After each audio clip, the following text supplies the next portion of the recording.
This is Sarah Milligan with the Oklahoma Oral History Research Program. Today's date is March 25th, 2015, and I'm here with Roxanne Dunbar-Ortiz, and we're going to be talking about her research, her life, her perceptions and interactions with Oklahoma, and just anything else that we decide we want to cover. And so I guess the first thing I would ask is, Roxanne, if you could just tell me a little bit about yourself. You can be as broad or narrow as you feel like with that. Well, thank you, Sarah. I was born actually in San Antonio. Mm-hmm. That's a part of the Oklahoma story because my family is all from Oklahoma. And before that, Missouri, and then they came to Oklahoma, both sides of my family. But it was during the Depression years. I was born in 1938. There were already 3 children. And my brother, 2 years older, had been born in Canadian County. But they went to San Antonio because my grandmother, my father's mother, lived there. And she ran a feed store. My grandfather, who had passed away, was a veterinarian and had a animal, feed store as well. So she was trying to run it, and she needed help. And so my dad took the whole family and went down there because, he was working, he was sharecropping. Mm-hmm. And because of the Dust Bowl and all the farmers leaving, the land being foreclosed on, there were no more farmers or very few people still in farming he could sharecrop from. So it was pretty desperate times for them. And so I was born there. They went down, I guess, probably before my mother was pregnant, and then the year before. I was born in September. And the business collapsed. They couldn't keep it going, So my dad took the whole family back to Oklahoma, so when I was 3 months old. Oh, yeah. So that, I like to tell Texans, I was born in San Antonio, I'm sorry, I didn't have a lot of relatives down there, because they all went down to the Rio Grande Valley and San Antonio, my father's family, after they had lived here since 1907. They came from Missouri. As my grandfather was involved in politics, radical politics. The Socialist Party was very big in Oklahoma. And also the industrial workers of the world. They were organizing the oil workers and the wheat thrashers, the miners, the coal miners. And he had, like 11 children. Was a veterinarian, and he got involved in, he had been involved in Missouri. So there was the kind of instrumental rise of the Ku Klux Klan, which Angie DuBois, her book on Prairie City, which is a novel, but it's a historical novel, is really the best source for kind of getting the feel of that time and what happened with the rise of the Ku Klux Klan. And they just tried to crush this whole movement. So people were leaving, to go other places because they would burn down their houses, kill their stock, threaten to kill the families. And here, they still had small children at that time, 1922. Because there were so many of them. Some were grown, they were grandparents, but they had these little ones. My dad was he was born in 1907, so he was just an adolescent, when they left. And he didn't go. He stayed here, and he quit school. I think he was just the 9th grade when he quit school and became a working cowboy up here, in the Osage country. So then he met my mother. He was working as a farm worker for a man that was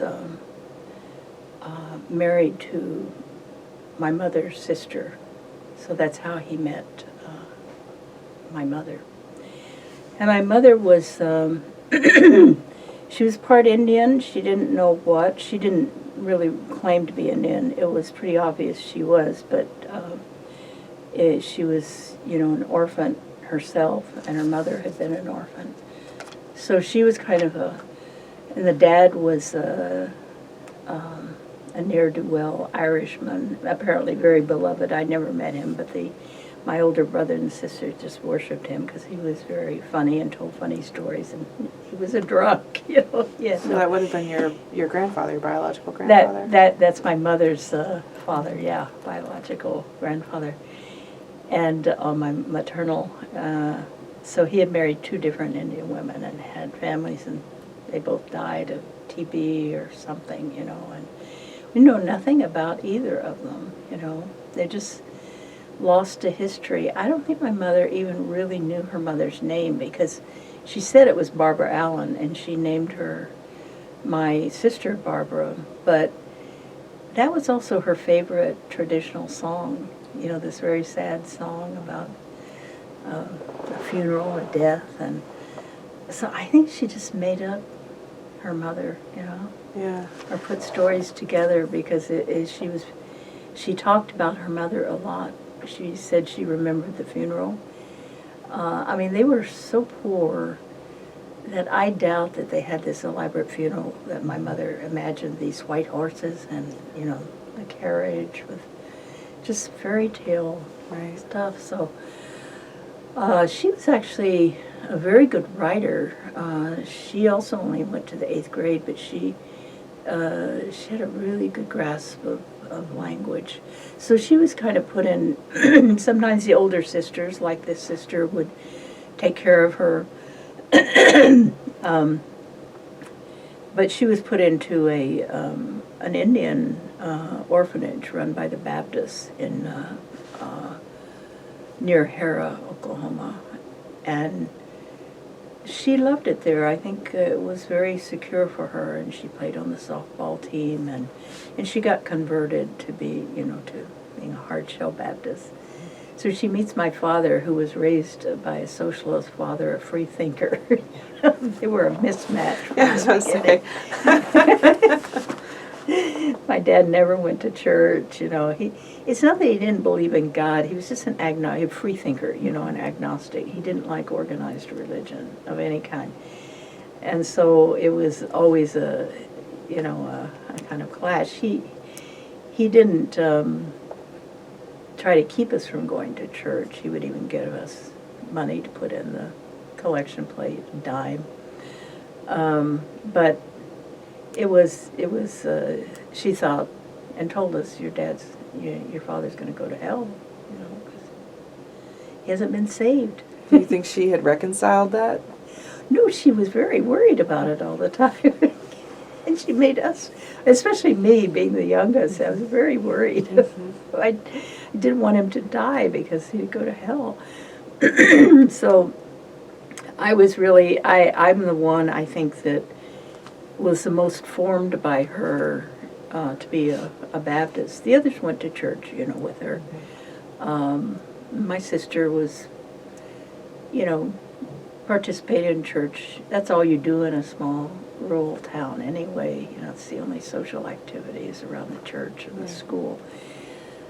So but I really carefully, read the Bible and studied and tried to figure things out, and went to Sunday school and to summer Bible school, and so I was very devout. And then my mother started drinking, abusing alcohol. Of course, there was prohibition at the time. This was only 1960 was alcohol allowed in Oklahoma, so it was all bootleg. Mm-hmm. So this was in, like 1950. She started drinking, always secretly. But to get the booze, she had to break the law, and she was often arrested, and often, driving into a ditch. And she became, just like her father, went from being a hard-shell Baptist to a drug, but still a hard-shell Baptist. No one ever saw. It was obvious, but no one ever talked about it. But I was left the only child at home in Piedmont. It's out in a Canadian county. And the last 2 years there were really rough. Well, the first year, my brother was still there. So I had this, companion in the house.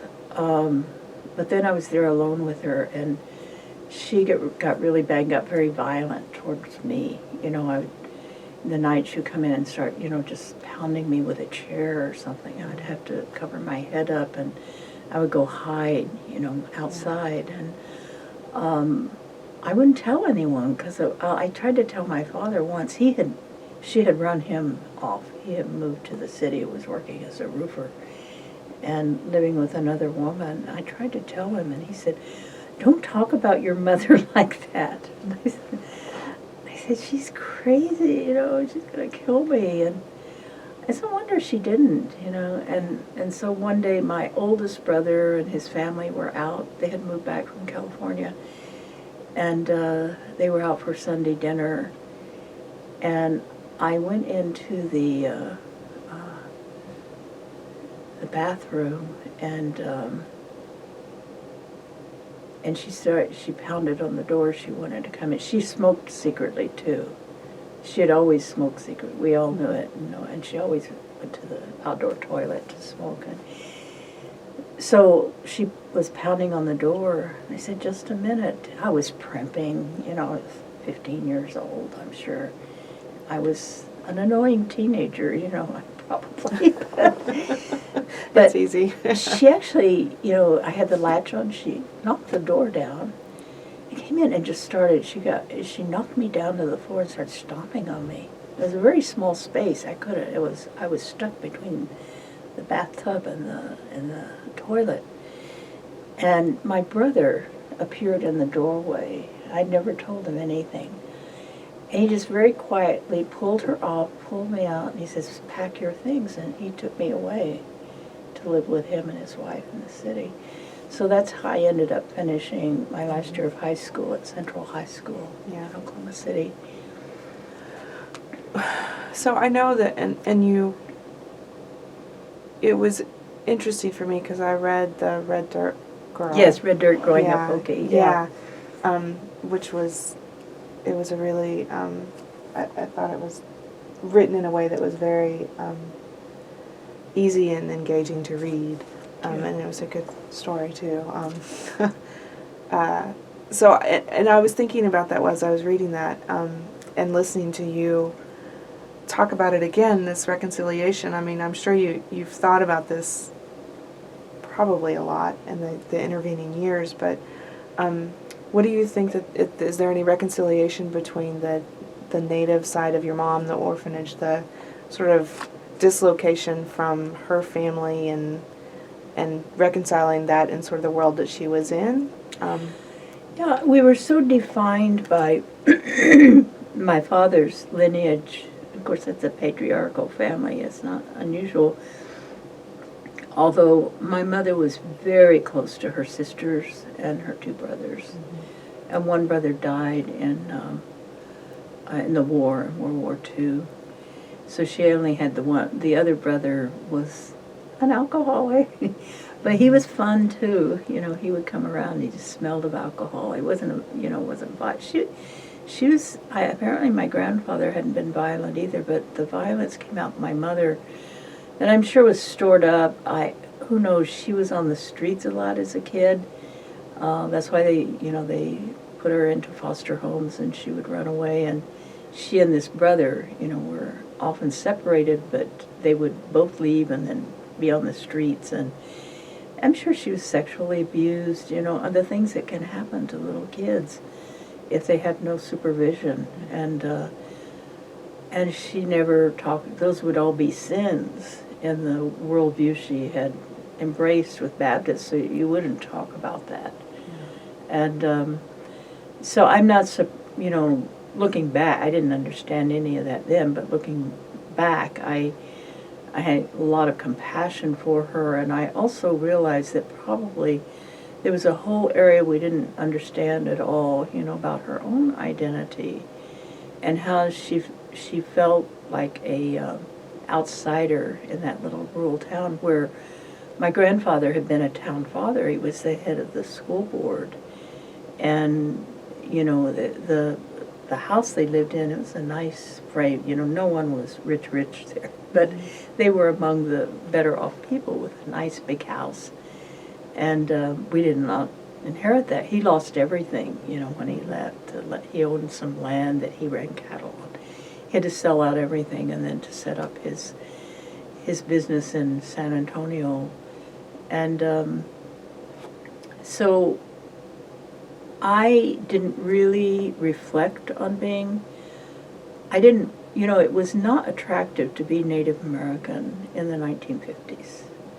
It's hard to explain that to people now, but it's not something you would volunteer to be if you didn't have to. So even my mother, when we would go to the county seat to El Reno, where, you know, we were in the former reservation land of the Southern Cheyenne. And so there are all these Plains Indian on Skid Row, but they were, I learned later, not so much alcoholics as they were rebelling. You know, they had long hair, they had earrings, they had beaded work, and they would just sit on the sidewalk. They were just refusing to not be Indian, whereas everyone else was trying to, you know, dress in short hair and dress in clothes. And there was an Indian boarding school at Concho, and they were real rebels, and I was very attracted to them when we go, and she would jerk me away and say, "Those are dirty Indians. You can't, don't look at them. Don't associate with them." And I'm sure that must have been something. I'm sure that white people said that all the time, you know. But I'm wondering about her. Say, her heritage would have been probably Cherokee because she was born in Joplin, Missouri, and then, you know, or maybe Muskogee. They moved to Hera, it's Creek land, but she had no idea. She wouldn't even talk about it, so I had no idea. I was wondering if she ever actually... There was no way. So I felt that when the Native movement started emerging in the 1960s, or at least when I heard about it, since I've done research, I realized that it was a very big Indian movement going on. It didn't hit Oklahoma very much until a little bit later. I do remember the first kind of active public rebellion was one of the boys at the Concho Indian School. Now, I was already living in California, read this in the paper, had grown his hair long and refused to cut it, and had it braided. And he was expelled, you know, punished and expelled. And in the old days, they would have just beaten him to death, but I guess that period had somewhat, you know, softened. And some lawyer took it to court, and he won the right to have his long hair as his religious expression. Mm-hmm. And so I said, wow, you know, even in Oklahoma. So it was,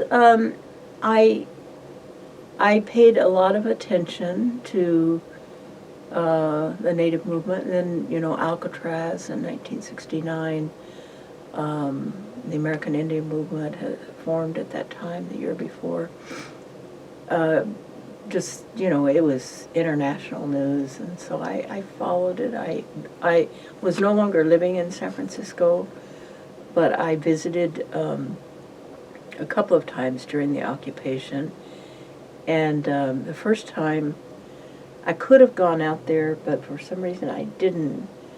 But the second time they had cut off visitation. The Coast Guard wasn't allowing anyone to go visit. They were trying to starve them out, not get supplies, you know. So I never did visit, but there were just tons of Native Americans in San Francisco who were there supporting, you know, from all over the country. Yeah. So it was, you know, it was really exciting. I was so glad to see it. I had actually gone to Mexico several times by then, and really came to admire Native culture, and it was very repressed at that time. All the women were maids, and all the men, the workers, and they were Mexico or in Santa Fe or all of Mexico, yeah.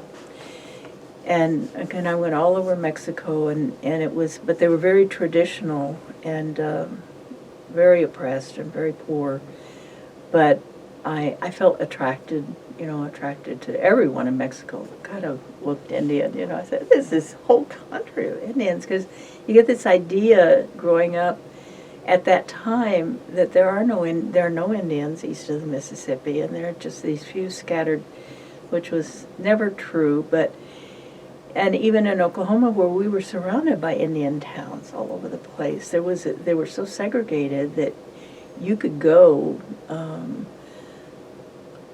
a long time without ever being in the same place as a Native American. You would have to purposely go somewhere. The only time we saw Native Americans as children were, growing up, was when we played basketball with the boarding school twice a year. Home team and then going to their school. That is the only time we saw or had any exchange with Native Americans. Which I think is interesting, and I remember from the Red Dirt that you talked a little bit about one of your brothers who looked more Native, like favored your mother, like right. I think you favored your mother, and he at some point told you about his sort of own personal discrimination, in the Navy and in sports. Right. So,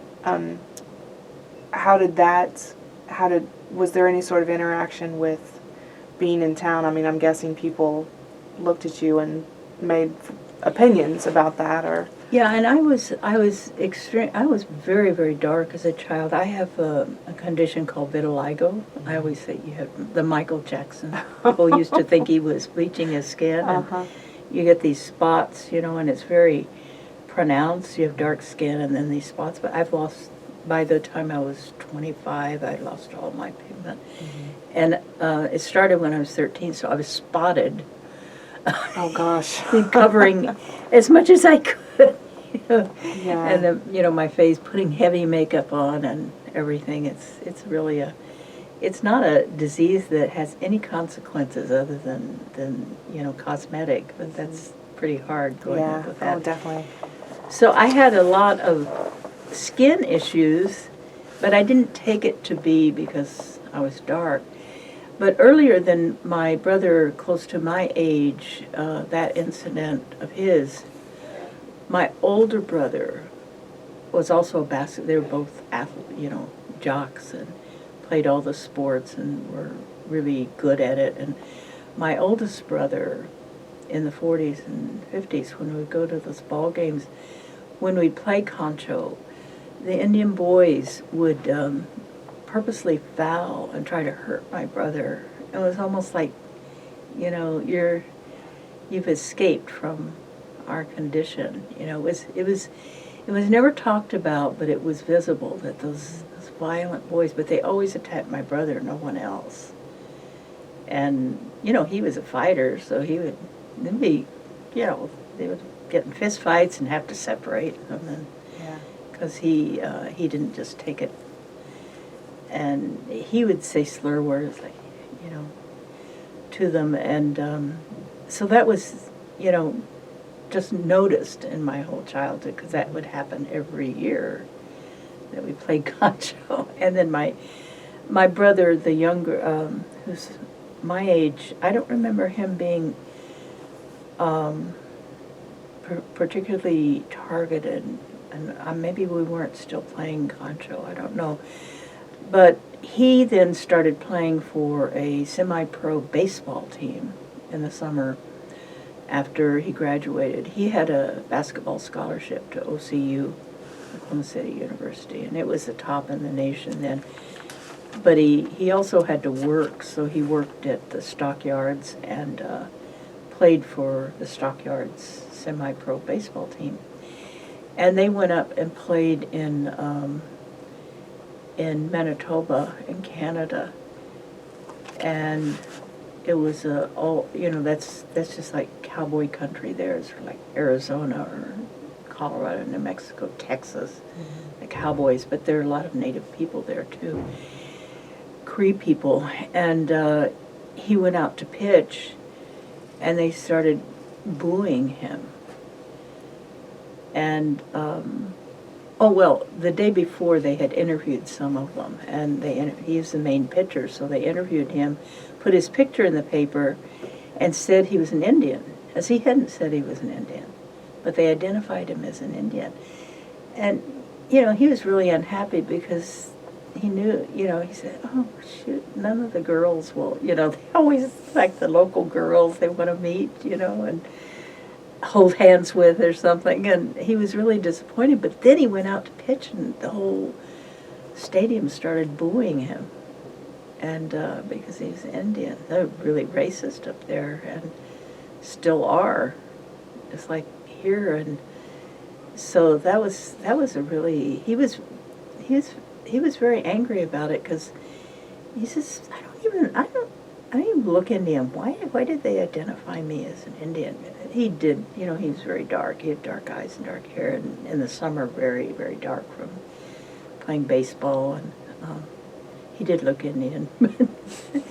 But you don't feel like it inside yourself if you don't grow up as an Indian. You look in the mirror and you say, well, you see something different than other people see.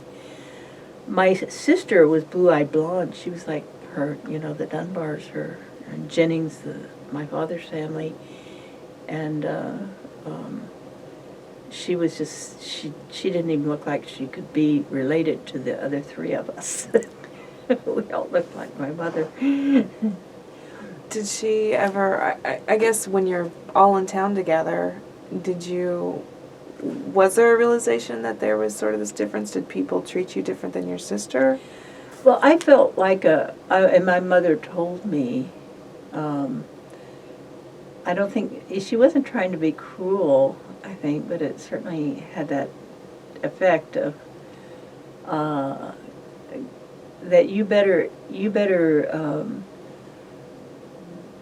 study hard and get smart, because you're not pretty like your sister, and you won't be able to find a man. You should, plan to be a school teacher. She was kind of preparing me that I wasn't going to be attractive. And I look at my pictures back then, I was very cute. I was a cute little kid. I believe it. She was always trying to make my hair curl. She put these awful. She'd take me to the beauty shop when they had those, those hoods with, they put electrocute. Doing like a permanent or something. Yeah, and my hair would hold maybe 2 days, and then it was back straight again. It would not. But it would be frizzy and kind of burned looking. So my hair always looked awful because she kept messing with it. Did she do a lot of that to herself too? She had very straight hair. She, when Tony, no, she didn't, I think she wanted to raise her daughters and all her children to be totally different from, she had no idea how you go to college or anything, but she knew it existed, and she said we all had to go to college. So my oldest brother went off to California, went to a junior college, lived with an aunt out there, and then he went into the Army, and so he had the GI Bill, and he went to Berkeley, went to school. So, but he always had to work, and he had a family by then. So I never knew that anyone could go to college without working. So it was quite an eye-opener when I went to OU the first year. I had a scholarship for, there's no tuition, so it's basically just a scholarship for a few fees and, the books, I think. Mm-hmm. But I had to hustle up money I had to work. I worked my last year of high school, and I worked that summer and saved up money for my room and board in the dormitory. And none of these other people were working. I worked about 30 hours a week on campus. And I couldn't, I don't know, I couldn't figure out how they were swinging that. How they also had cars, you know, their own cars. Wow, it's really interesting. So it was sort of, yeah, I didn't have, at OU, I didn't have any, by then I was bleaching my hair blonde. I was wearing, you know, I was spotted, so I was wearing very light makeup, and I guess I was, you know, really trying to be as on it. I just dreamed of having blue eyes. I loved my sister dearly. I was never jealous of her because I looked up to her so much. There was no way I could be jealous. I just wished I was her. You know, I mean, it is a form of jealousy, I guess, but I wish I could be like Barbara, you know, with beautiful blue eyes and her light brown hair and that had a nice wave to it, not curly, but just nice wave. And her skin was just, you know, beautiful ivory, and everything about her was just exactly like Shirley Temple, or, you know. And I was really the ugly duckling. And okay, so that makes me wonder, and I know that you also talk about this, parts of this in some of your other later memoirs, Outlaw Woman, for example. So you were involved in the sort of women's movement. You were involved, you got into activism, I think, a little bit earlier than you got into Native American activism. Right.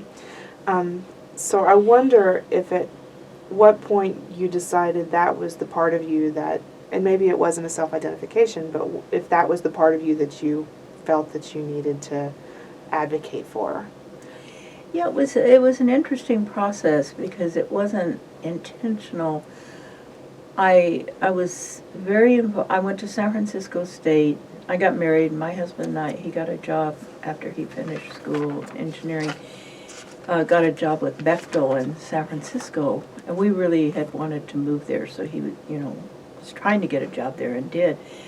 So he had said, when after the first year we met at University of Oklahoma, if I would work and support him to finish his degree, that after that we moved to California and I could finish my degree without working.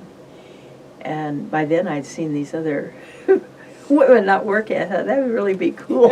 You know, to have to work. That's how they do it. Oh. Yeah, get married. That's the way to do it. So, as I really did want to, I wanted to go to school, and my brother had gone on a basketball scholarship, or he probably wouldn't have gone to college, but he did really fall in love with reading and studying. You know, he wasn't the usual jock trying to avoid things, because my mother so encouraged us to do things she had never done. And my sister went to business school and became a highly professional executive secretary. You know, so it was really an honorable profession then, you know, and she was very proud of it. And so I had to find a way to go to college, you know, I thought. But it didn't seem that simple after the first year. You know, I had no idea what I would do the second year. I got married.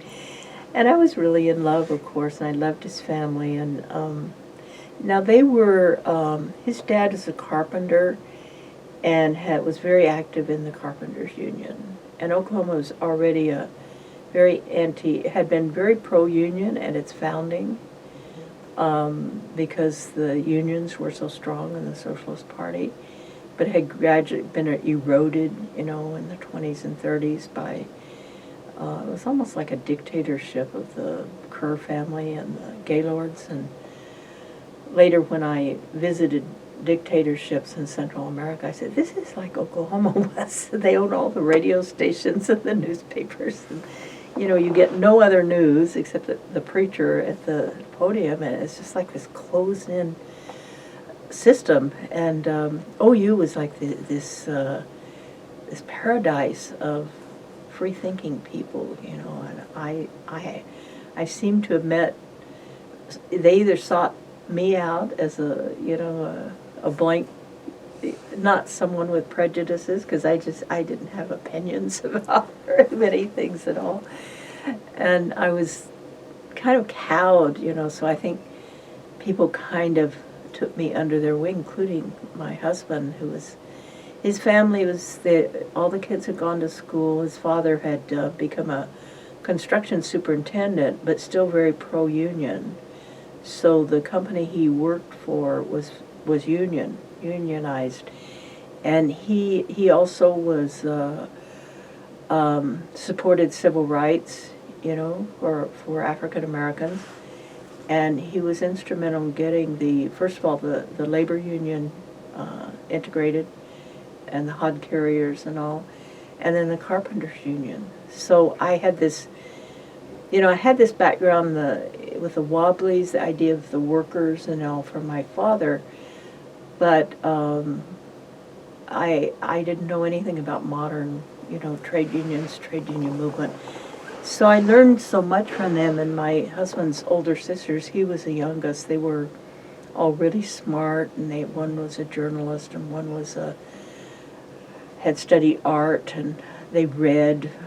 A couple of them were housewives, but they also read and read. There were books all around, which I never had. So I had this really nice tutorial for about 3 years, and I worked full time. So we went to San Francisco, and I already thought I was a radical. The Ku Klux Klan came and burned a cross at their place because I wrote a letter to the editor that got published when they were bombing churches in Mississippi.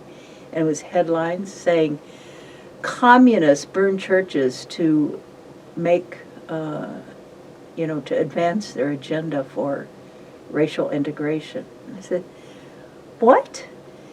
Who are these communists doing this?" I said, "I know plenty of rednecks that do those things, in my own family, extended family."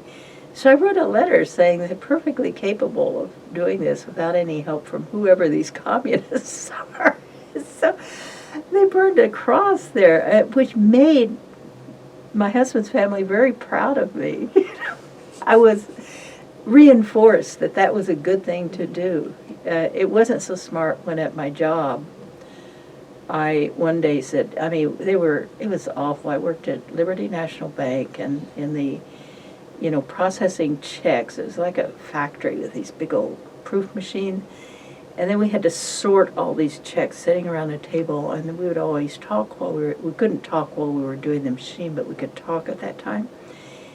And we were all grumpy, and griping about the fact that they never paid us overtime, but they would, on Fridays especially, because the bank stayed open late, they would tell us to take a break in the afternoon, because there was a law that you had to pay overtime after 8 hours. Mm-hmm. So we had about 4 hours to just wander around downtown Oklahoma City with no money to spend or anything, and then get home at 9 o'clock at night. And if we didn't balance on other days, we had to stay there until. So the supervisor would come in and say, "Well, take a break, girls, and come back and work on it," so we wouldn't fill those hours. And so we always were griping about that, because I didn't have children, but several of the women, we were all women in that department except the supervisor, had children, to come home from school. They had families, and I had a life, and so I said, we need a union here. And we went back to our machines, and I don't know what happened. It couldn't have been more than a half hour later. The supervisor comes. He's holding my coat, my jacket, and he says, "Callerman," that was my husband's name. Go up to the 9th floor and get your last check." I said, "What?" He said, "Just go up to personnel." And so I took the coat and I went up to personnel, and they had a check ready for me and said, "You're fired." And then I was blacklisted in all the employment things, and I found out because I applied for jobs. It was a recession period, 1958, and there just were no jobs. But I had a little niche of having, skills in bank work, and I applied at all the banks, and I was so innocent. I had no idea that they had put out, they had a way of, through the Chamber of Commerce, of blacklisting people if they were trying to organize a union. And so I languished this whole summer without a job. And fortunately, my husband worked as a carpenter in the summer, but we needed both incomes, sort of saving money to leave and everything. And I saw a job advertised at Oklahoma Natural Gas. And so I went at their factory where they make the meters and repair the meters, the meter factory out north of the state capitol. And I went and had an interview, and the guy, he was really a funny guy, the boss, he looked at my application, he says, Dunbar, because it asked for the maiden name. He said, are you any relation to Fred Dunbar? I said, yeah, he's my brother. He was, really famous basketball player, and that summer was playing for the Stockyards and baseball, and this guy was the coach of the Oklahoma Natural Gas. All these companies had their baseball teams. And he said, he's a mighty fine athlete. He says, I have something here you probably don't know about, but I'm not supposed to hire you because you be blacklisted. I remember him saying, you be blacklisted. And I'd never heard that term before. And I said, what does that mean? They said, well, you were trying to organize a union, where on your last job. I said, no, I wasn't. I wasn't doing that. That's really the first time I knew why they had fired me. Yeah. I couldn't figure out why they fired me. And he said, I'm going to take a chance on you because no sister of Fred Dunbar could be a bad egg. And he said, but if I hear of you even saying the word union, you're out of here immediately. And I said, I won't. I promise I won't. So I worked there until we moved to California. But that was an interesting experience, Yeah. Well, and I guess that started with this idea that you felt like you were radical before you even got out there. Yes, and I thought I was a wild-eyed radical. I was always arguing with people about racism. At Oklahoma Natural Gas, there were 2 black employees. They were the janitors. And they were my best friends. And then in the back in the engineering department, they had these Arab students from OU who were interning. They were my best friends. And it was, and I very publicly, was my supervisor. He was a Nazarene from Bethany, and always trying to convert me. And he got me a little, one of those little radios you put in your ear that I don't even know how they work. They're not transistors, but you can pick up some of the stronger stations. And he set it on a evangelical station for me while I was sorting, all these meter records, so I could listen to it. And so I played around with it, and I got the news, and I was listening to the Cuban Revolution taking place. It was good news. And, wow, that's really exciting. And he'd look at me and see me smiling, and he'd be so happy. It was so strange. And I wore leotards once. We admired the beatniks, and the pictures I saw, they had leotards, so I got leotards to wear. He asked me not to wear them because the men back in the shop were asking how far up they go. And So you were being too distracting. I guess I was fully covered, with the skirt down to here, but I had these leotards on.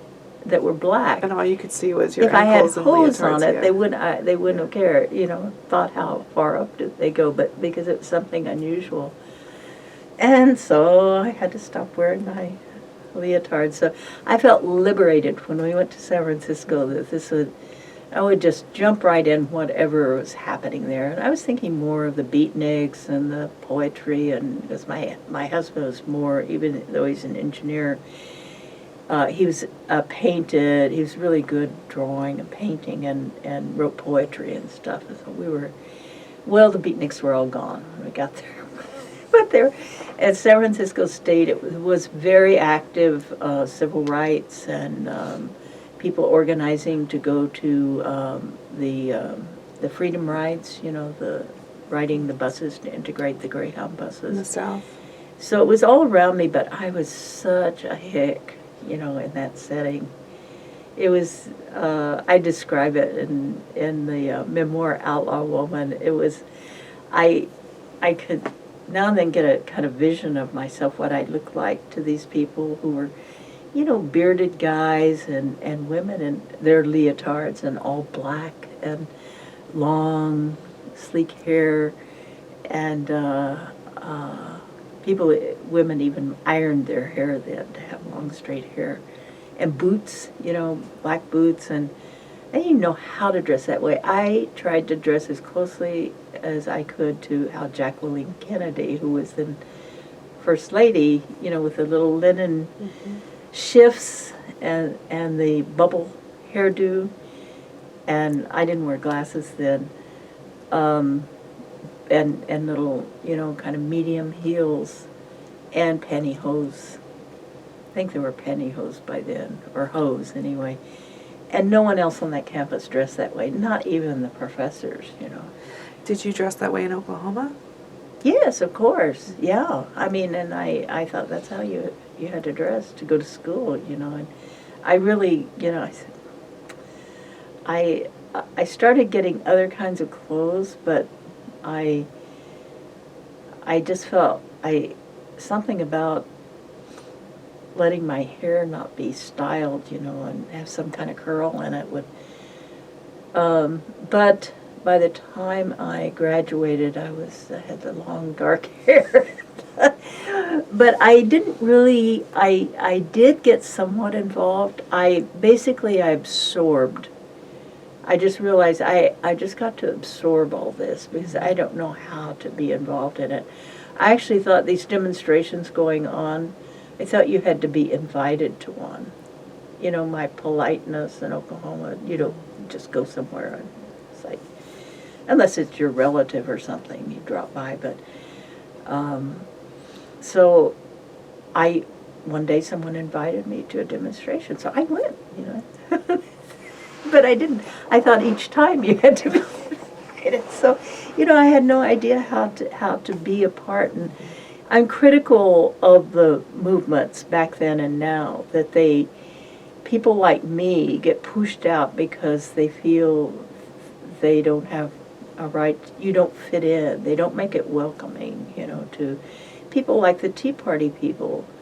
Now they're out there demonstrating all over the place, but they're in a different, it's in a different context, and so it pushes people toward that, where they're, if they want to rebel against something, they go to the right because it's very open and accepting to anyone, and so that elitism I became very critical of as I became involved, and talked about it a lot, and it became better, as time went on, and I think the civil rights movement by 1960, 61, when I was at San Francisco State, once the Student Nonviolent Coordinating Committee formed in 1964, this was a little bit later.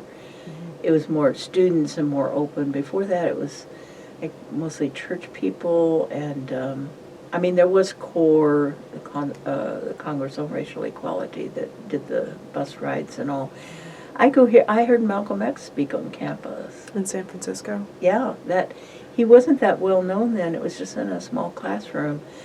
But I was sitting in the cafeteria, I think having lunch, and this this guy who had African American students. There were very few African American students there, but this guy Arthur Sheridan, he was a real activist, civil rights activist on campus, and he came out. Now he was very well. I wouldn't have gotten involved in anything if it hadn't been for Arthur, because he came up one day and he had a flyer in his hand, and he said,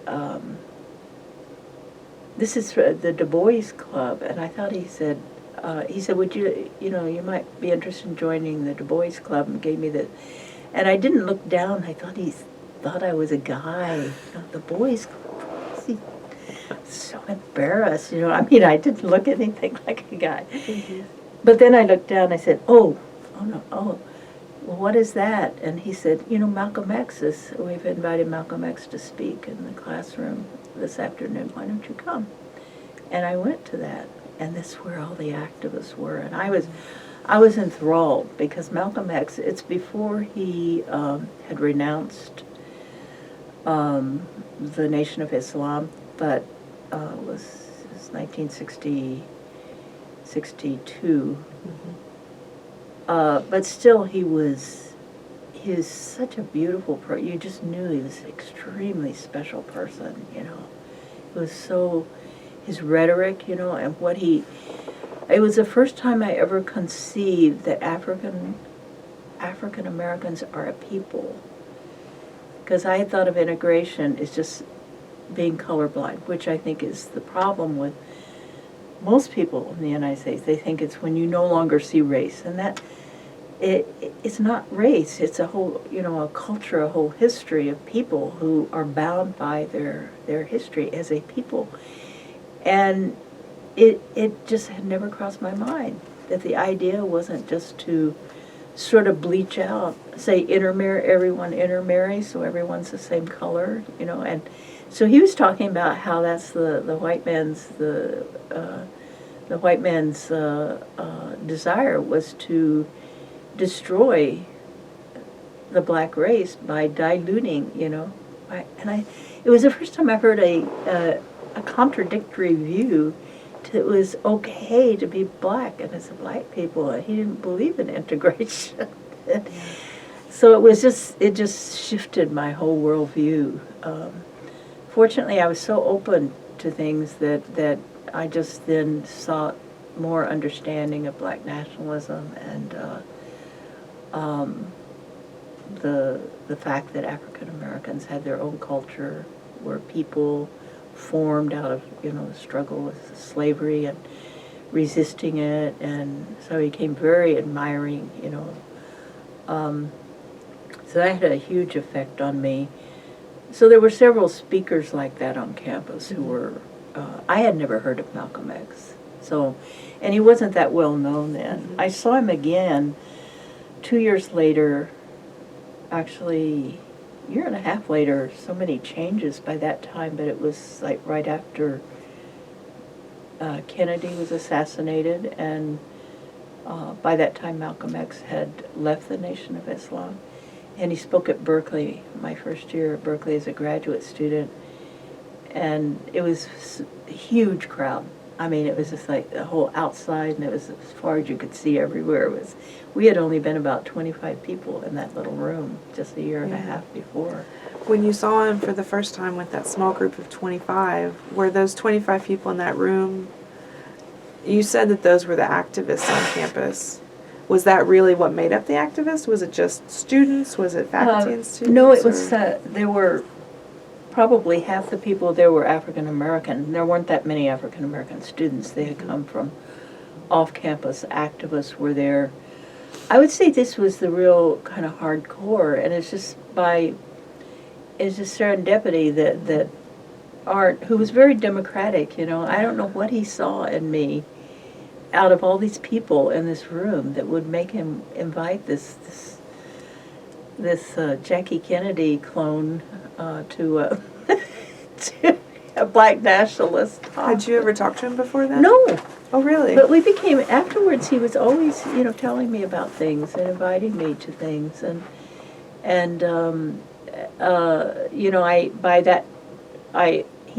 think he then graduated. And but I just listened and learned and kind of absorbed. I heard about things I didn't know about at all. I didn't even know there was a country called Guatemala, and there was a coup there. So this guy was handing out flyers, and I read this, the U.S. CIA overthrows the government of. I thought, I went to the library to look at in a atlas to see where this country was. I said, oh, it's not that far away. You know, we had a lot of geography growing up, but I do not remember ever having Central America pointed out in geography. It was always, you know, Europe, China, North America, you know. And I said, my goodness, you know, there's all this, who are these people? So I started reading about, you know, I would follow up and try to find things in the library to read. And in my classes, I started doing, you know, we had to write a lot of papers, which I'm really glad of, because I would say, well, I'm curious about this, I'll write on this topic. So I became very attracted always to what I now call, you know, we now call indigenous peoples, like the Maori, the Mongols, you know, that have a very bad reputation, Mongolians, the Basque people. So I would do, you know, papers on these people so I could learn more about them. And never Native Americans, so, you know, that wasn't a subject I wanted to, you know, I stayed away from, kind of. Was it consciously or? I don't know, I just, no curiosity, you know, I guess I had it fixed in my mind that this was, you know, a dying, it was, you know, not something that would maybe even be anything written about, you know. I didn't really think about it, you know, but I was drawn to similar situations, learning them. And then, well, after I left San Francisco State, I didn't meet a single Native American first 4 years in San Francisco. Then I went to Berkeley for a year, no Native Americans. It was a very white campus at the time. There were a lot of radicals. I went the year before the free speech movement erupted and closed down the university. So I would see these people that kind of reminded me how they behaved, like the ones at San Francisco State, but they were very, you know, very cliquish, elitist. And I would hang out at the cafe where I would see them all, you know, and I guess I was waiting for an art Sheridan type to come invite me into the circle. I probably could have, but they, at that time, I think they were very paranoid about the FBI and all. I learned later, because a lot of them were red diaper babies. They had had communist parents and the witch hunts. I didn't know anything about the things they were carrying with them into that. And as I learned it, I respected them a lot more. But I sometimes would overhear their conversations. They'd be talking about Mississippi, and they'd be talking about the CIA and Vietnam. You know, that was like in the early '60s, not in the news or anything, but they knew that the U.S. was already sending people there, and so I would go look things up. I would hear things, they'd go look them up. And in the classroom, I had one teacher that made me decide to major in history. He taught world history, and he wasn't at all politically inclined. He was an older man, and he was the son of German immigrants, very intellectual background. Of course, he was fluent in English because he grew up, but he was bilingual. Mm-hmm. And I was very interested in German history because of I was learning about the Holocaust, and I never knew anything about the Holocaust. I knew about World War II. I had no knowledge whatsoever until I was at San Francisco State. Never heard about the Jews or the Holocaust in Oklahoma. It's just Not amazing to even think about. word. That. Yeah. It is amazing, you know. But once I did hear about it in, you know, a history class, and from him, he taught this world history class, and for me, it became a kind of political framework for my thinking, because his specialization in history was the Spanish colonial mission system in California, which he saw as not a heroic, beautiful thing, but what he called colonialism, you know. And so and there were these textbooks he used from the 1930s. See, after the repression era of political repression, the textbooks all, you know, were highly censored in public libraries and in schools and everything. Like in Oklahoma City, I had never heard of Ralph Ellison, and his best-selling book Invisible Man came out, and I read it and loved it in Oklahoma, but I had no idea he was from Oklahoma. How was I to know, you know? The book wasn't about Oklahoma. And so it was just, you know, and in the library I tried to find more of his books. My sister-in-law had bought the book, and there were no books, not even that one by Ralph Ellison. That they could buy or that they could find? In the library. Or in the library. They didn't stock it, so I said, well, I guess that's the only book he's written. I didn't say it well, you know, there. Right. So when I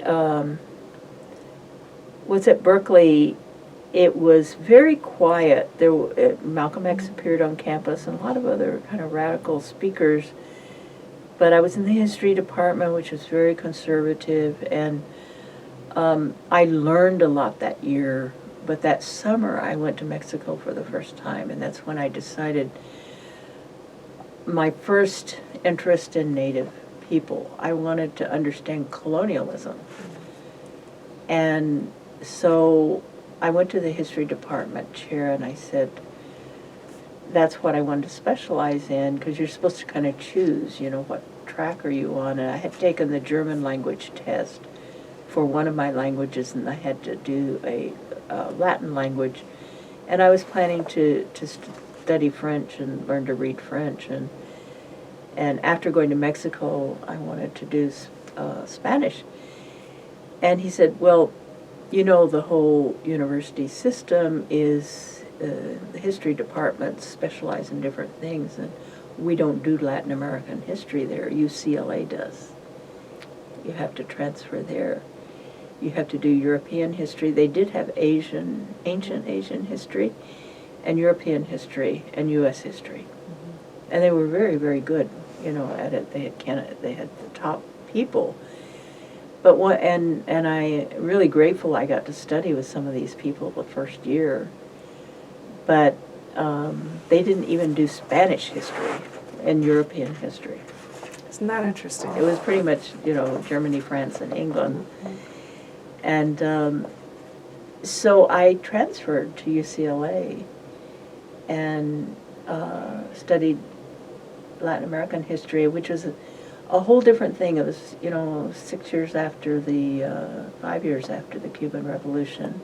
And I already had the Cuban Revolution seed in my mind. And so Latin American history was really, it was very conservative, but it was younger people going into it and wanting to, you know, have study nationalism. So that was the seminar,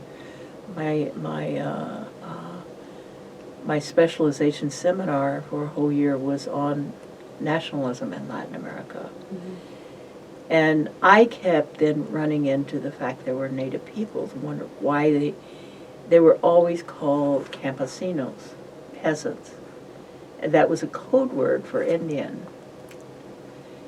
in Latin America. Uh-huh. I mean, I soon figured that out. I said, why don't we call them Indians? Because I knew from traveling around Mexico they had their own languages, they had their own towns and rituals and all of them were Catholic at one level, but they also had transformed Catholicism.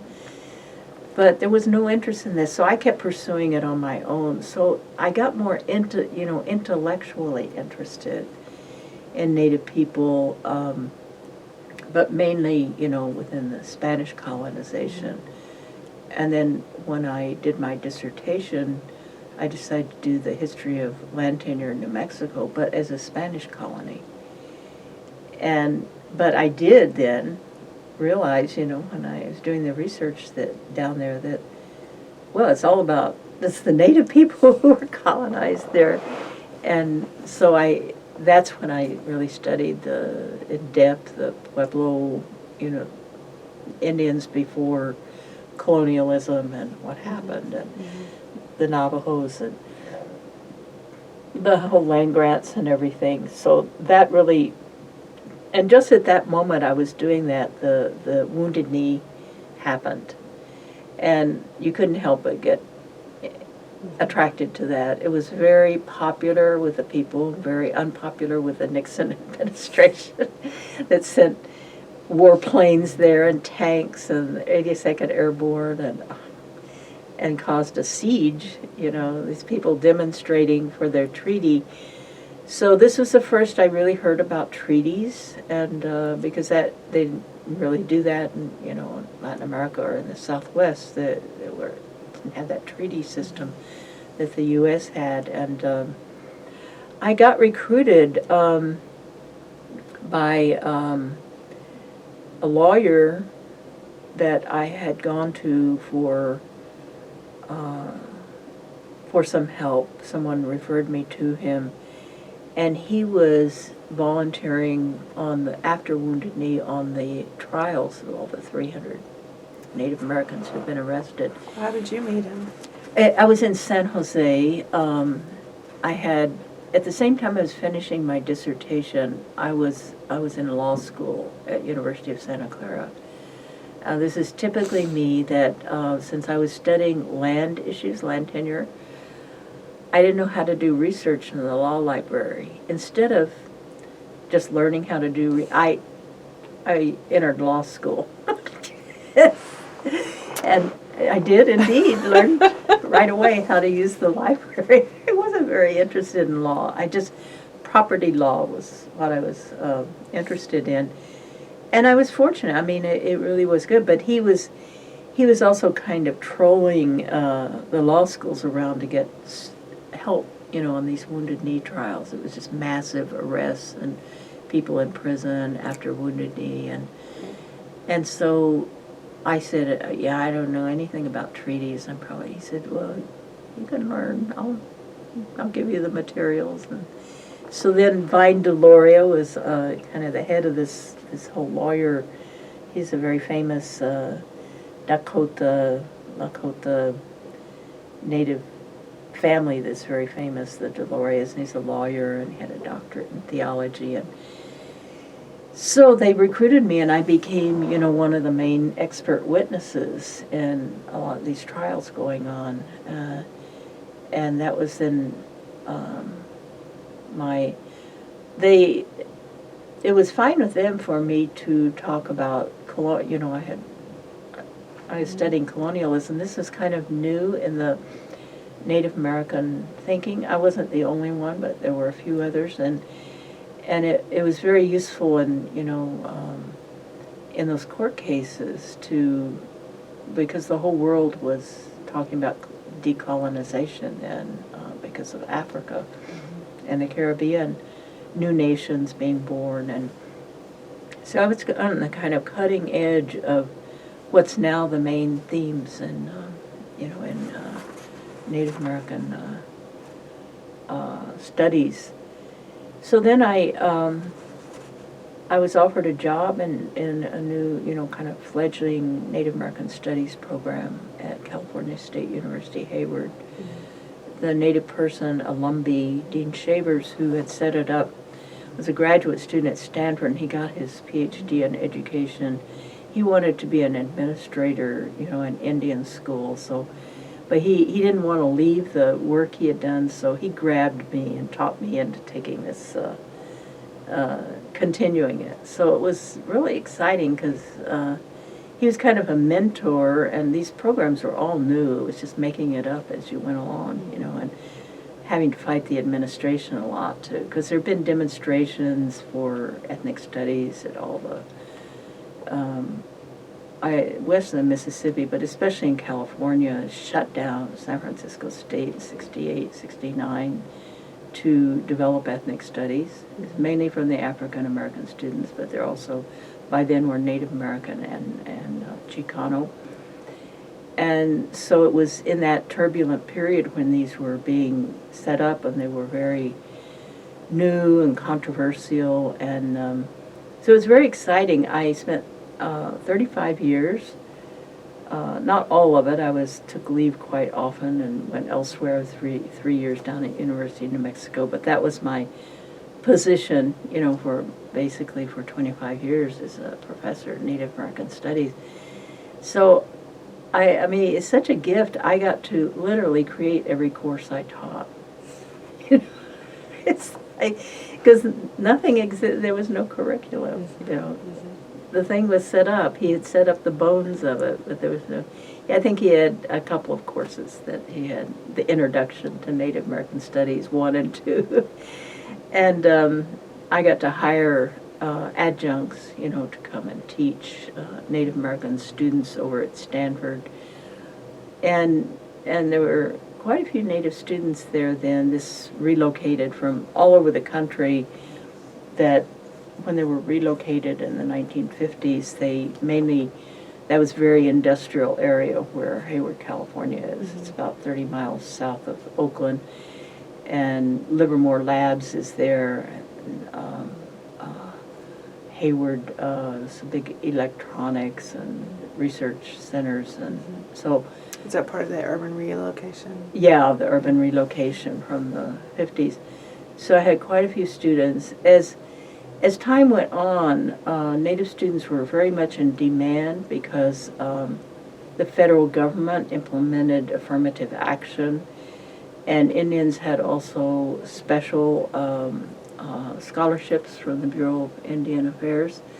So they became, and there were so few Native students. At the time that I got my PhD, I think there were 3 Native Americans with doctorate degrees. In the country? Yep.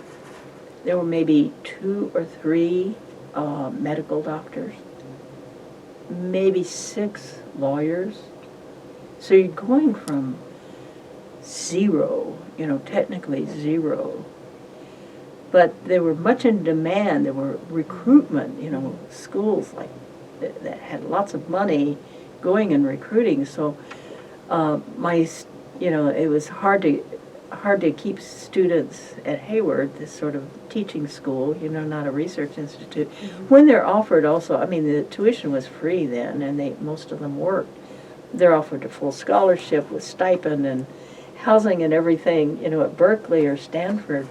Stanford was very expensive. I mean, I would say you should go there, It's like, yes, I hate to lose you, but you definitely should go there. So I just took it upon myself to make my mission, since I was a kind of, this crossover kind of person, a bridge of directing because I had to defend why Native American Studies even existed at Cal State Hayward. After a few years when there were almost no Native students.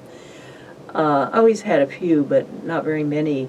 At first there were about 100 Native students there, who were just working full-time and going to school, because it was a working-class school, commuter school.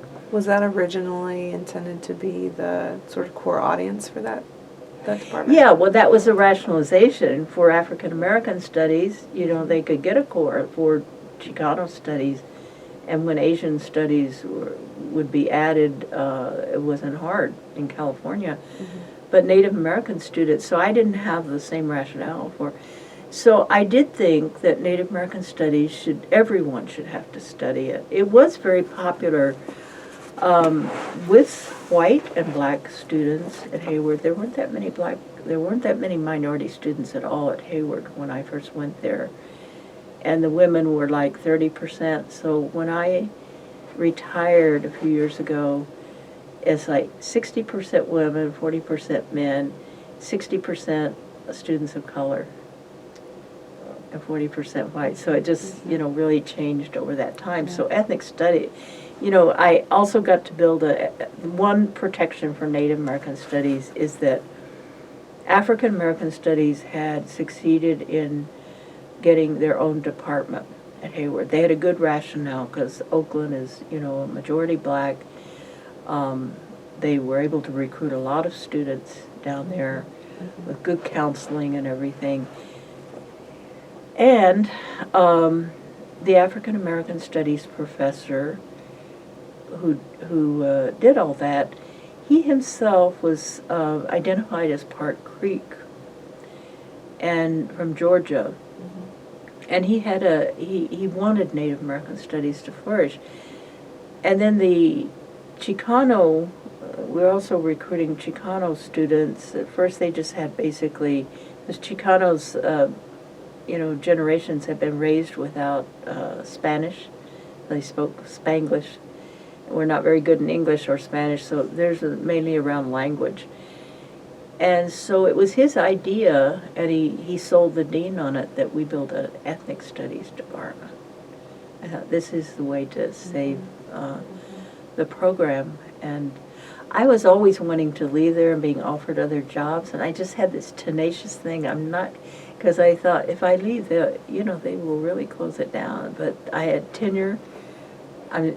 They're stuck with me, and I'm going to keep this going. It was this kind of determination. So what would winning that look like to you? Well, we won an ethnic studies department, but even when my Native American Studies classes were always filled, even when those numbers started decreasing of Native people to fill the classroom, we didn't have huge classes. It's 9,000, one of the smaller campuses, so most of the rooms were only, were capped at 40 students, so you didn't have a real high bar. But when you're down to 10 Native American students, your course doesn't make it, every funding was based on FTE, which is the faculty student ratio, and so you get low rankings. So I never had any problem. I always had full classes because there was a heightened interest because of Wounded Knee and all. Did the goals for the class shift when the demographic of the class shift?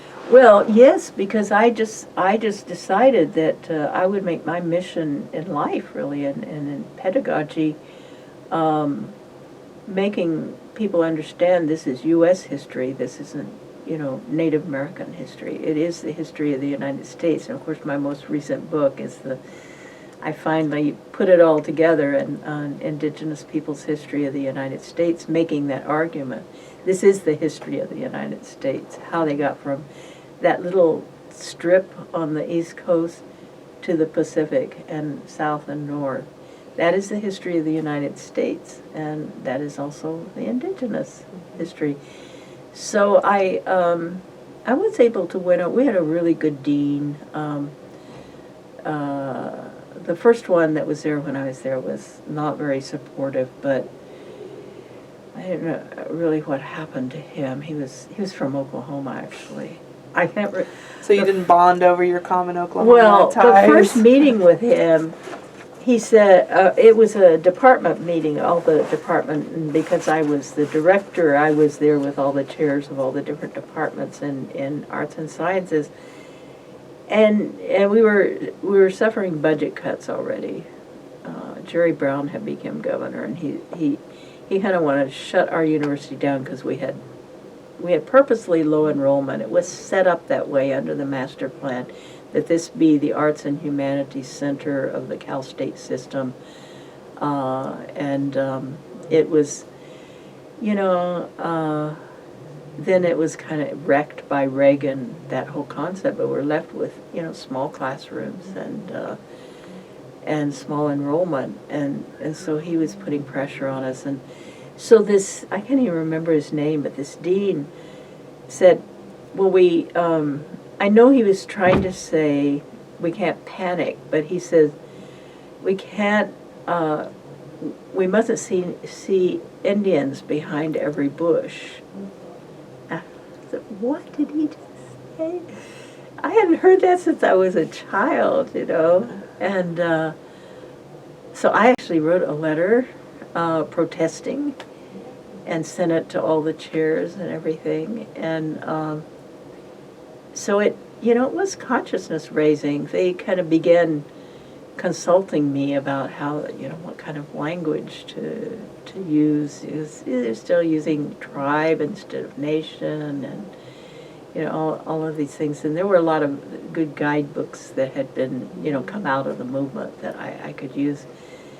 And what was the dean's reaction? Well, he was very hostile. He didn't like Native American studies, but it wasn't for that reason, but for some reason I think he took a job somewhere else.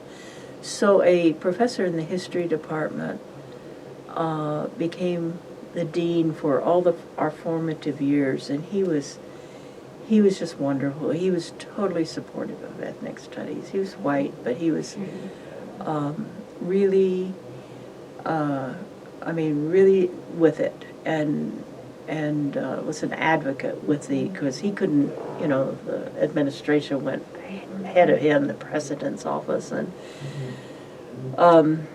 we built a really solid department with a requirement. If you don't have some kind of requirement, it's hard to make a department go. So we had a cultural groups requirement, so they could fulfill that with all. And then other departments had a few courses that had to go through our committee to approve other departments, because once our courses became so popular, history and anthropology, they had never had Native courses before.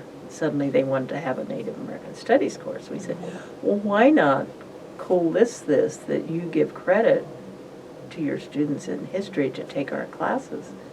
So we won some of those battles. Were your Native American Studies courses multidisciplinary or disciplinary in They were perspective? interdisciplinary, and until the really crunch came down in the late 90s, when no more adjunct, they just cut off hiring any adjuncts. I was able to divide up a whole position with people teaching courses, so I could get 3 or 4 different people. So we could have a course in, of the Navajo history, and so I had a Navajo graduate student who could teach that, or Native American education, the boarding schools, as someone's getting their doctorate in education, and so and then get a law student, say from Berkeley or Stanford, Native law student to teach a Native American legal, a course about the Indian law. And so we had lots of diverse, we could do these courses that were special courses, and we named them, but some of them became permanent courses. We would try them. A lot of them became permanent courses, but it was kind of whatever the professor wanted to make of it, and then we would, it was just making it up as we went along. But I did have collaboration, I didn't have to do it all by myself, because most of these graduate students, they couldn't take much time because they were, doing their doctorates, but they were, they had a kind of mission, so they would work extra hard on developing materials, and then I would have their syllabus, and then someone else could be hired to, if they were gone or they took a job, I could hire someone else who could teach that course. And quite a few of them I could even teach myself. So so it was very successful, still is, When I did finally retire, I had hired a really good person to take it over, and it's still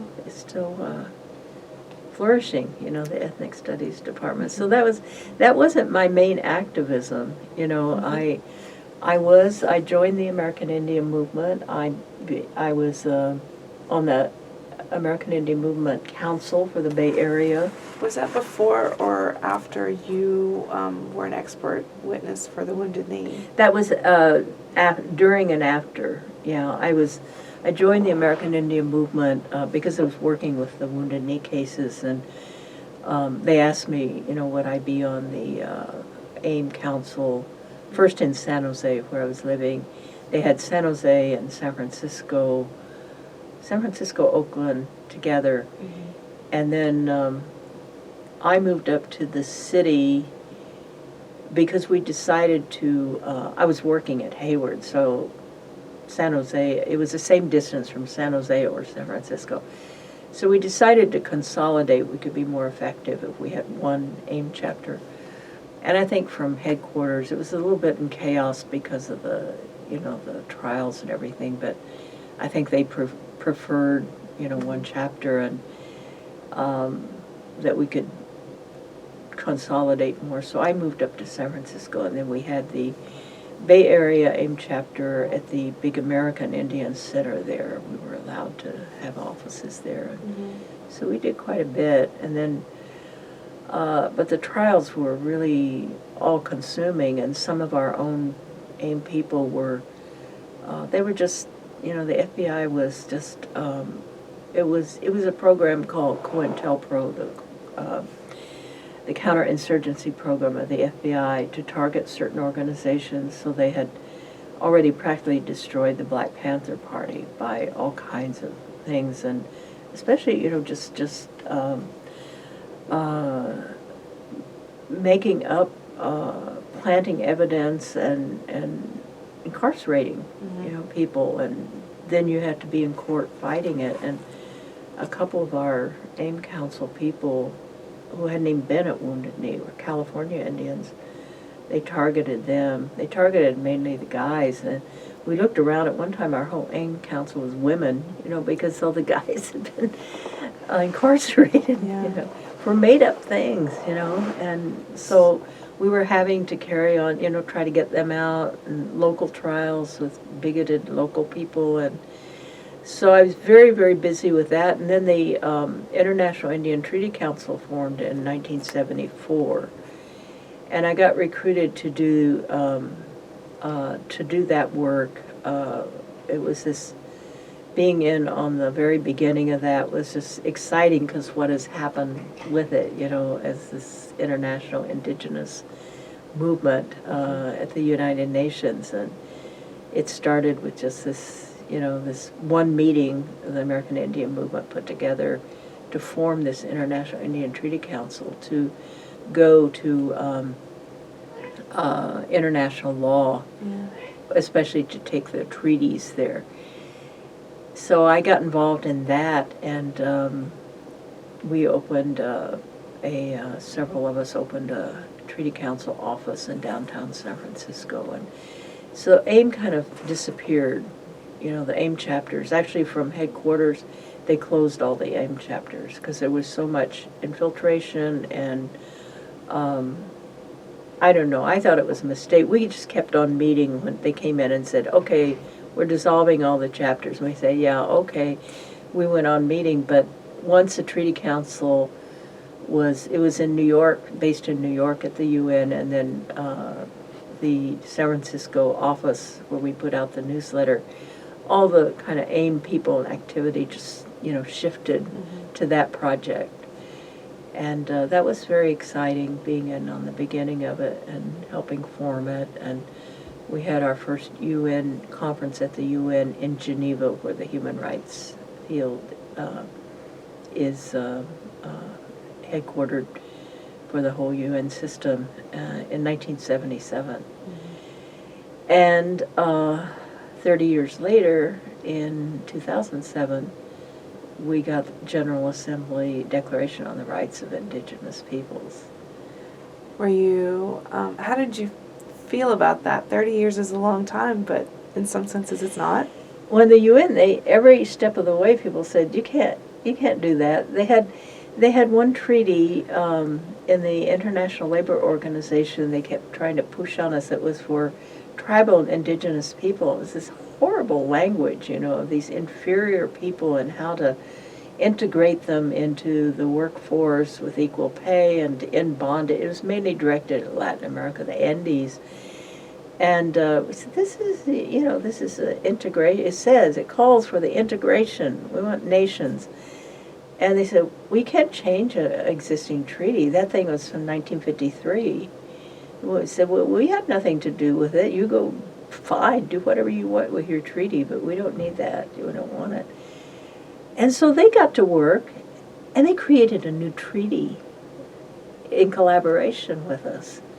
Surprise. And so, when they kept telling us, you can't do that, you can't have that, we sort of said, well, we have nothing to lose by trying. It's not like we have anything here they can take away from us. And so we're able to build this infrastructure within the UN. I mean, next month is the big meeting every year, the Permanent Forum on Indigenous Issues, and about 5,000 Indigenous representatives come from around the world. It's the biggest meeting in the UN That's what I was system. trying to envision who the we was in that conversation. And was it the 5,000 people during the course of that conversation? Yeah, it was pretty, after Wounded Knee, during the process of Wounded Knee, those 2 months, as Alcatraz that preceded it, there was this process of, this kind of pan-India movement forming where people came together and in these occupations, 18 months at Alcatraz,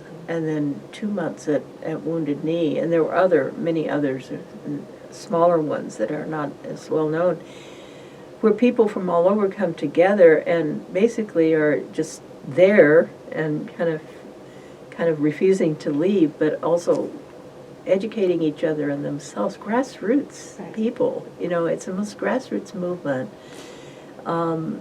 It really, that's what attracted me. You asked me because I did get involved. I was involved in the anti-war movement.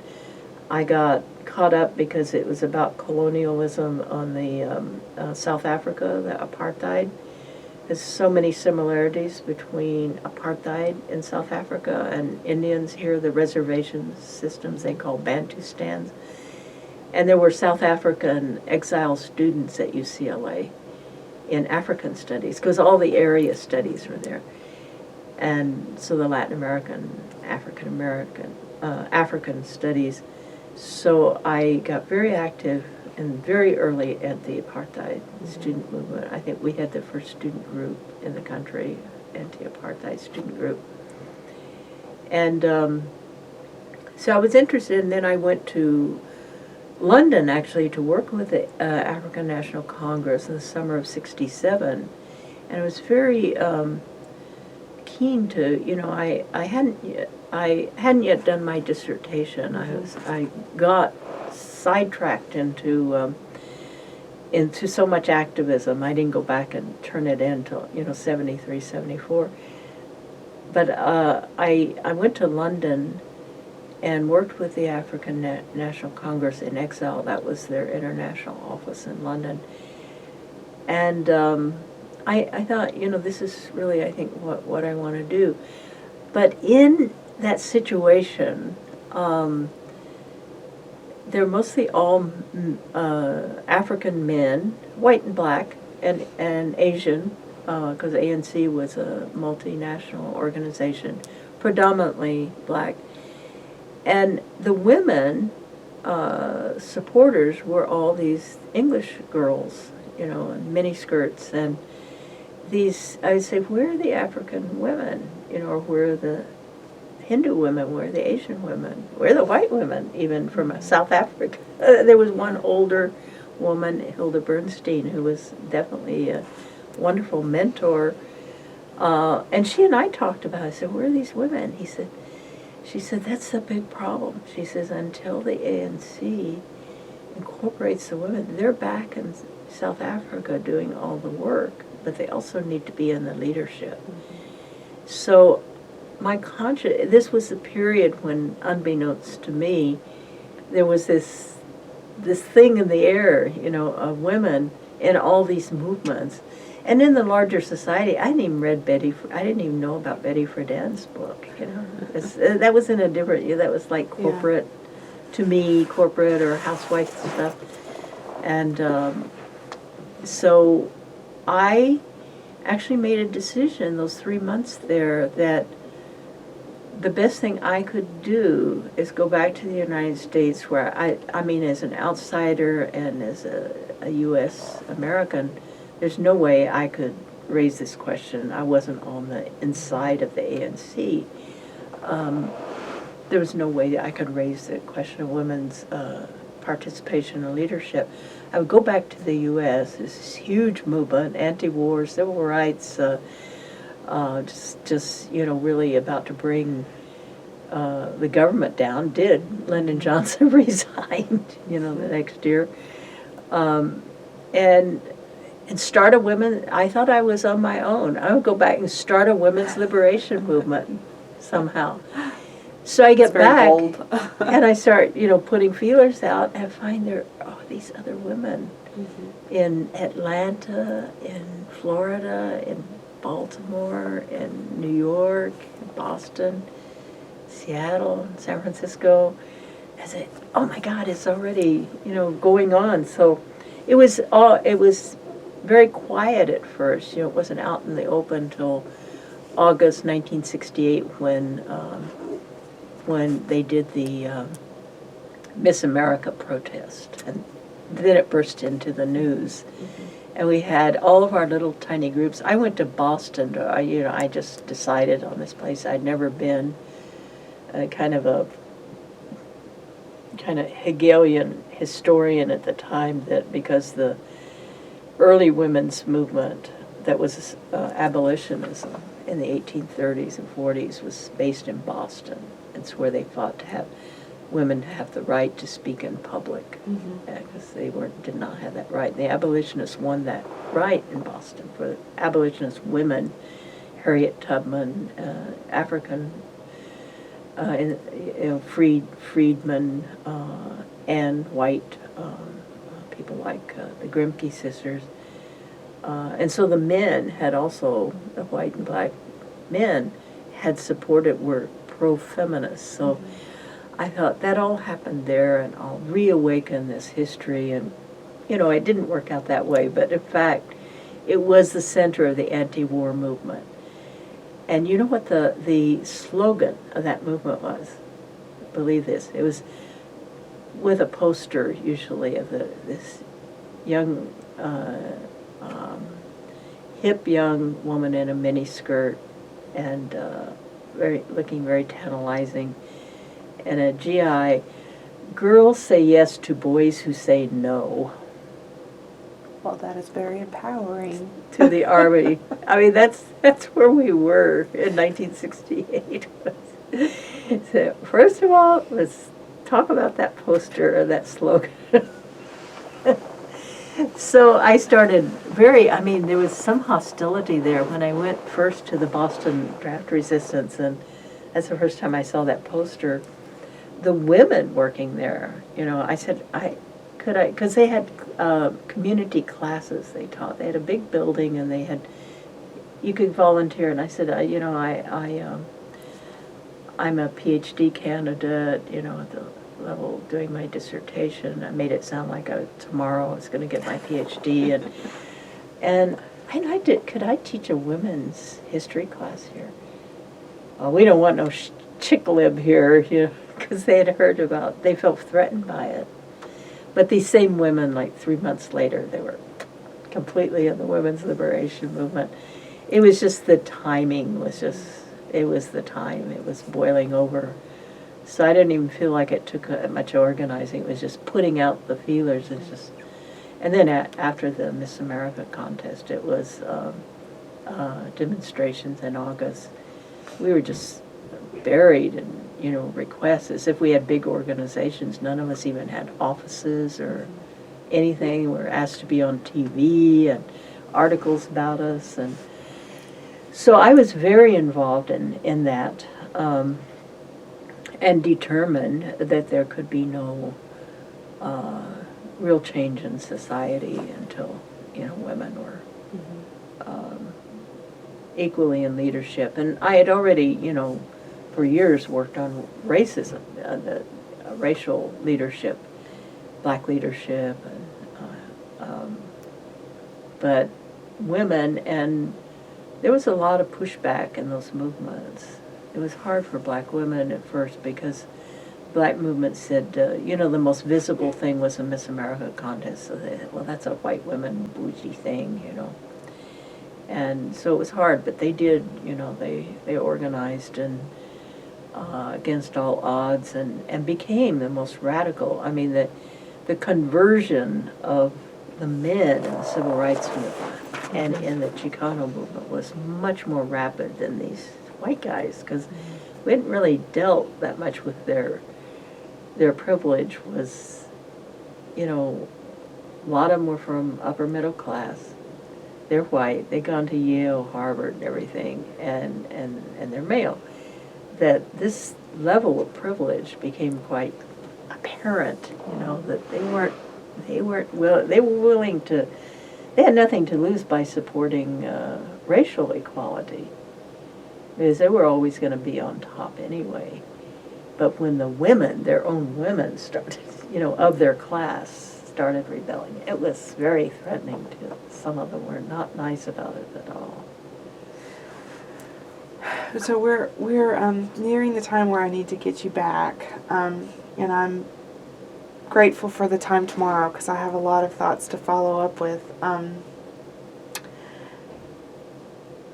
And I guess one of the sort of parting things, did you self-identify as a American Indian? Well, yeah, I did. The American Indian movement had this this goal, this kind of pan-Indian goal of, their analysis was that so many people were scattered and lost by the wars, created refugees, and that women especially, if they could, married up, like my mother married a white sharecropper that was marrying up a sharecropper. Mm-hmm. And to raise their children under better, survival. It's really hard to do. I mean, since I've visited war zones and refugee camps, I've gotten a better feeling of what it was like for, the whole 19th century. And then even after everyone was defeated and on reservation, this, being enclosed and isolated, and so anyone who could get out, there was so much, and that was kind of encouraged, assimilate. Well, it was encouraged. The boarding schools were set up in the 1870s to completely cut off whole generations, from their culture and their parents, their language and everything. So AIM, there was also an organization, South American Indian Council, doing the same thing. We discovered each other, at the UN, but it was the same process of what they called it down there was rescuing, in Spanish, rescuing the Indian and the mestizo. And so it's kind of, they didn't call it that here, but it was just welcoming everyone to come and kind of be a part of a political, cultural, spiritual entity, but still respect the native, especially the land and native people and their treaties, that you come in and it's not for yourself, but your the commitment that comes from, honoring your lost ancestors. They had a whole rhetoric around it, which was very attractive. Since I was already, involved in the movement, that's my dedication was to better the world. So this seemed so concrete, and with the end of, soon the end of the Vietnam War, there's a real shrinkage in the, and factionalization and a real unwinding of these massive movements that existed, and the women's movement kind of became, it's still very powerful, but consciousness-raising groups and kind of women's studies and, implementing some stuff is no longer, a big, so I just felt, the other thing was, I had always felt somewhat alienated in those movements by class. I thought it was, it was mainly class. No one came from a background like me, but when I got in the Indian movement, everyone came from a background like me, poor and rural. Mm-hmm. Everyone. There was no one from the upper class or middle class, or, I mean, some people have been urbanized, but they were still connected with their rural past, so I just felt so much more comfortable. So I didn't identify tribally, since I didn't know what tribe. They said, I remember having a conversation with Jack Forbes, who was one of the people recruiting people. He himself was, from the eastern, he identified as Lenape, and it was he kind of did a genealogy, but he was one of the people who wanted to bring in, increase the numbers of Native people, more of a mass and more of a consciousness. His idea was to change the whole U.S. society, to indigenize, we now call it, indigenize the whole society, and that's still a goal. The Native movement is not just to live separately, but everyone has to change, and be a part of this earth, what it is here. And so I didn't really feel, it was enough for me to have the AIM identity, because that's what you had, that's what, you didn't have to have a tribal identity. But Jack said, now, where are you from? So I told him it had been the Southern Cheyenne Arapaho Reservation before it was allotted in the 1880s, but still the towns were there.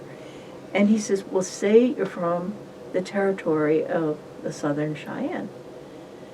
And so sometimes then I got identified as I got in trouble because there are very few Southern Cheyennes. They all know each other. Who's this, I said, I'm sorry, AIM sort of promoted that, and it had some conflict, with tribes that had their specific, they were all very, the leaders, they were deeply identified as mostly Sioux in their reservations, with their clan. Well, they don't have clans, the Sioux. And the Anishinaabe, the Ojibwe, these were the people who founded the brothers, some Ojibwe brothers, and Dennis Banks, another Ojibwe, and these Pine Ridge, the Means family.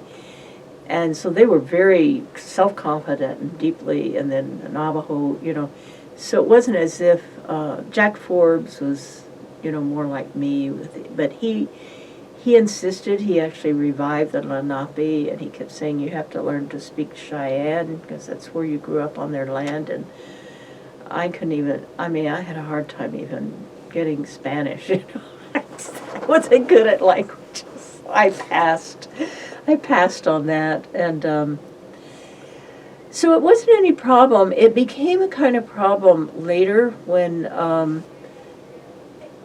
AIM shrunk, and the Treaty Council formed, and the International was, and I really support this, that these are unique and nations of people.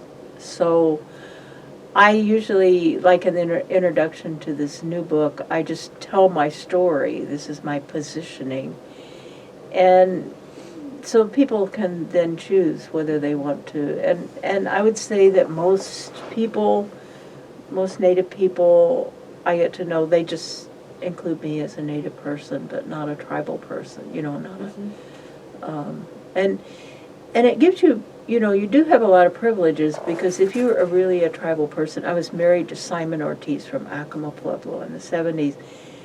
He had a lot of responsibilities, I tell people when they want to be Indian, I say, if you really want to identify as Indian, you got to work really hard, give a lot of yourself to not very exciting stuff, labor for the ceremonies and everything. If you're willing to do that, then you'll be accepted. But I thought my role was not to necessarily just, find my Indian identity and be that. I could have done that, but was to be at this, support level of research and writing and the UN activism, because I was a professor. I could take off or have summers and pay my own way to go do that work and support work. So I think I felt more comfortable in that role than with a tribal identity.